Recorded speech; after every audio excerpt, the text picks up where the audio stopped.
hip internal rotation, PAILs and rails, sitting on a bench. So I've got a yoga block here. We want our femurs legs about straight out at hip width. So for me, I've got little narrow hips, so I'm just going to hold the block like this.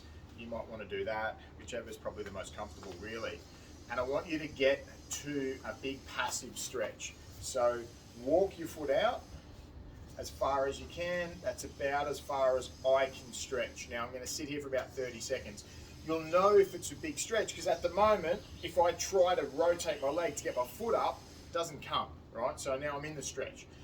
You can hold this for 30 seconds. Once that 30 seconds is up, you're going to do a PAILs contraction and a rails contraction. PAILs is pushing the foot into the floor. PAILs stands for progressive, rails stands for regressive. So all that means is the joint that you are stretching, the side that's getting bigger is the progressive side, the side that's getting smaller is the regressive side. So we started here, going out this way, this side's getting smaller, this side's getting larger. Start with the larger side, the progressive side,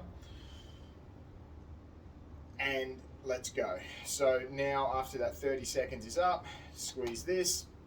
Now I'm going to try to drive my foot into the floor, so I'm rotating back this way, but obviously there's a floor in the way, so it's isometrically loading. So just gradually ramp up over a space of a few seconds, up to about a 60 or 70% intensity, and hold that for 30 seconds. Once that 30 seconds is up, reverse direction, and try to lift your foot off. So don't lean back, lift the foot up. You're trying to rotate more. So it'll be everything on the outside here, trying to rotate more. Once again, it won't work because you're at the end of your passive range, but you're doing so 60 to 70%, 30 seconds. Once you've done that, rest. You're going to do that 3 times. Whether you rest 20 seconds or 30 seconds or 40 seconds in between sets is completely up to you. It's however long you think you need to be able to do that again at the same intensity for the same amount of time.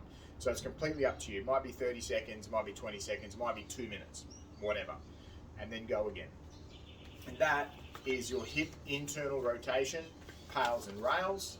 You also have another option, obviously, of doing it on the floor, as we also did in the gym. So I'm just going to jump down here real quick, and that was basically getting into this position here.